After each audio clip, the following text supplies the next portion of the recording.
saya Firdana Salama dari kelas 11 IPA. Di sini saya akan menyampaikan sistem respirasi. Apa sih sistem respirasi itu? Sistem respirasi adalah sarana pengambilan oksigen dari udara untuk keperluan pembakaran zat-zat makanan dalam sel dan pelepasan sisa-sisa pembakaran zat-zat makanan, yaitu karbon dioksida ke udara. Respirasi sendiri juga merupakan proses yang menghasilkan energi. Jadi, respirasi terbagi menjadi dua, yaitu respirasi eksternal merupakan pertukaran gas antara atmosfer dan darah, dan yang kedua, respirasi internal, yaitu pertukaran gas antara darah dan sel-sel tubuh. Selanjutnya kita bahas organ-organ pernafasan. Sistem respirasi pada manusia tersusun atas beberapa organ, yaitu hidung, faring, laring, trakea, bronkus, dan paru-paru. Yang pertama, hidung. Hidung merupakan organ pernafasan pertama dan paling luar yang dilalui udara. Selain melalui hidung, bernafas juga dapat dilakukan melalui mulut. Akan tetapi, secara umum, bernafas melalui hidung itu jauh lebih baik daripada bernafas dengan menggunakan mulut. Karena bernafas dengan menggunakan mulut itu hanya pada saat kita memerlukan banyak oksigen setelah kita berolahraga. Ketika udara masuk ke rongga hidung, udara melewati rongga di dalam hidung yang dilapisi oleh membran mukosa. Membran mukosa menyekresi mukus atau lendir lengket yang berfungsi untuk menangkap debu dan partikel-partikel lain agar tidak masuk ke dalam paru-paru. Nah, di dalam rongga hidung juga terdapat pembuluh-pembuluh darah yang berfungsi untuk menghangatkan udara yang masuk ke dalam hidung. Nah, selain itu, bagian teratas rongga hidung juga terdapat saraf khusus atau saraf olfaktori yang berfungsi untuk mencium bau-bau yang terbawa oleh udara. Yang kedua yaitu faring. Jika udara yang berasal dari rongga hidung, selanjutnya udara masuk ke faring. Faring merupakan percabangan dua saluran, yaitu pertama tenggorokan atau nasofaring, yang kedua yaitu kerongkongan atau esofagus. Yang pertama, tenggorokan atau nasofaring merupakan saluran pernafasan yang terletak di bagian depan, dan kerongkongan atau esofagus merupakan saluran pencernaan yang terletak di bagian belakang. Yang ketiga yaitu laring. Laring adalah kotak suara yang terletak di pangkal tenggorokan atau di bawah faring. Jadi ini faring, ini laring. Oke? Laring tersusun atas tulang lawan berupa lempengan dan membentuk struktur jakun. Di atas laring ada yang namanya katup atau epiglotis yang berguna untuk mencegah makanan dan air masuk ke saluran pernafasan. Yang keempat yaitu trakea. Trakea berbentuk memanjang yang tersusun atas 20 tulang lawan berbentuk gelang dan cincin yang kuat tetapi fleksibel. Pada orang dewasa, panjang trakea sekitar 11 cm dan berdiameter 2 cm. Yang kelima yaitu bronkus. Bronkus terbagi menjadi dua, yaitu bronkeolus dan alveolus. Bronkus adalah ujung trakea bercabang menjadi dua buah cabang batang tenggorokan. Kedua cabang tersebut masing-masing masuk ke dalam paru-paru kiri dan paru-paru kanan. Sedangkan bronkeolus adalah cabang-cabang dari tiap-tiap bronkus. Maksudnya adalah, jadi tiap bronkus itu membentuk cabang-cabang, dan cabang-cabangnya itu disebut bronkeolus. Bronkeolus yang menuju pada tiap lobus pada paru-paru akan bercabang-cabang lagi dan membentuk pembuluh-pembuluh halus yang akan masuk ke dalam alveolus atau gelembung paru-paru. Nah, percabangan bronkiolus ini seperti pohon terbalik. Yang terakhir atau yang keenam yaitu paru-paru atau disebut pulmo. Jadi, manusia memiliki sepasang paru-paru yang terletak di rongga dada, yaitu sebelah kanan dan kiri jantung, serta dilindungi oleh tulang-tulang rusuk yang membentuk semacam sangkar.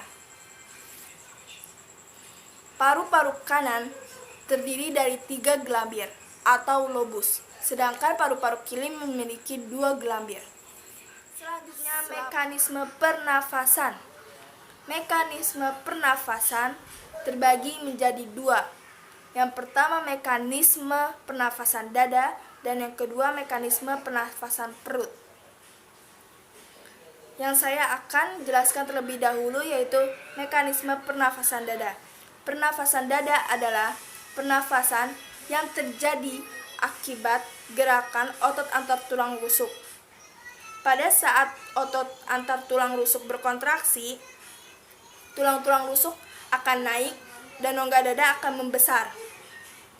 Akibatnya, tekanan udara di dalam rongga dada lebih kecil dibandingkan tekanan udara di luar.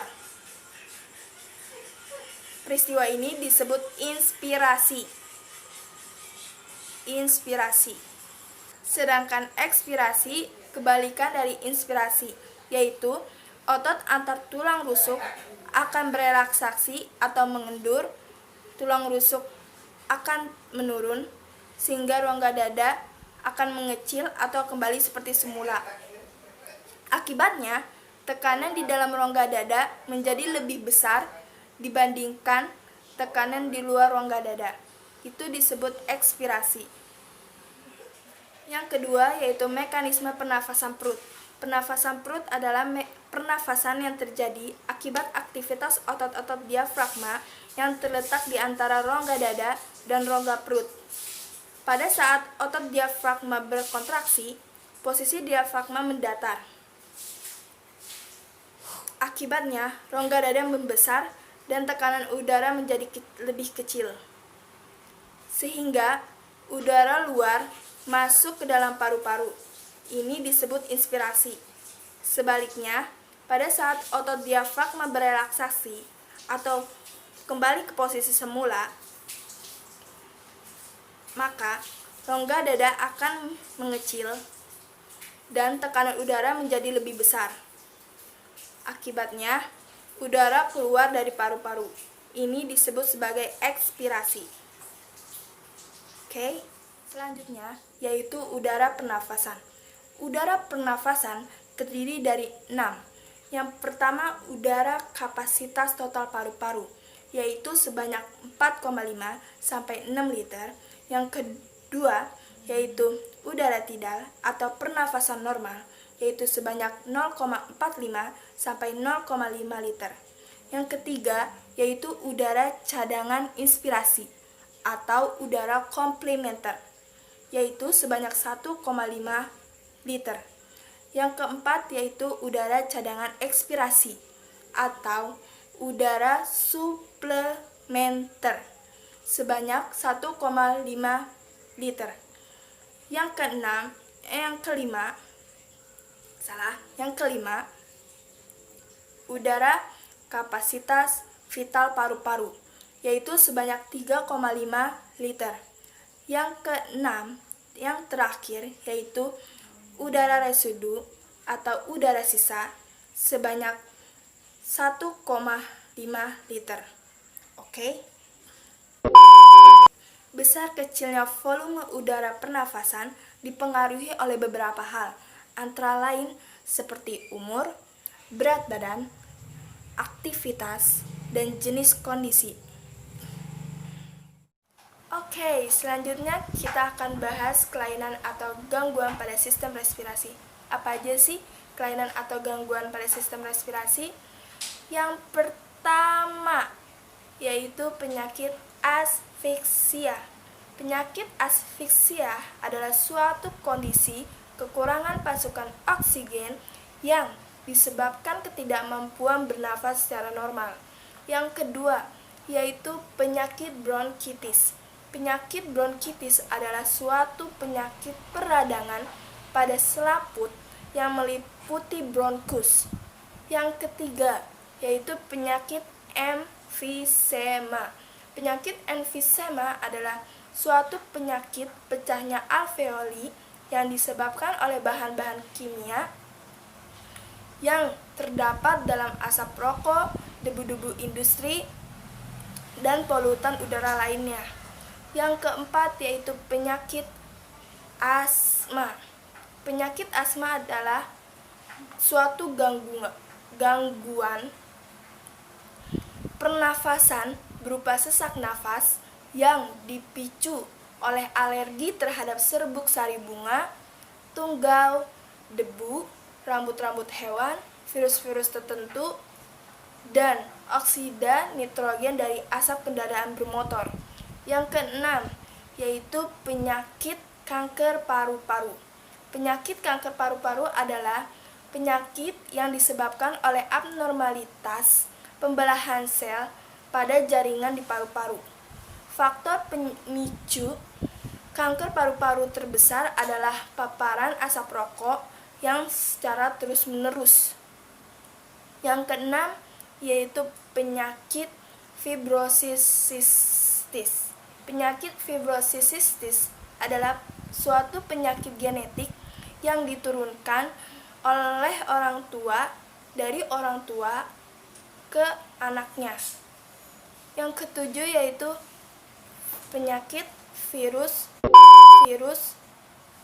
infeksi oleh bakteri atau virus. Contohnya itu antara lain seperti TBC, pneumonia, legionellosis, terus influenza, virus SARS, dan flu burung.